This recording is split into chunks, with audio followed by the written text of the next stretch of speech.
বন্ধুর বাড়ি জ্বালালি কবুতর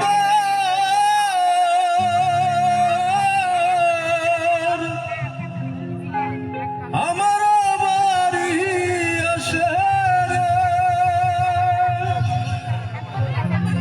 কত বুটু মশুরি ছিটায়া খাওয়াইলাম, খাওয়ার বাকু বাকুম করে লো কিশোরী, চলো না হই উদাসী।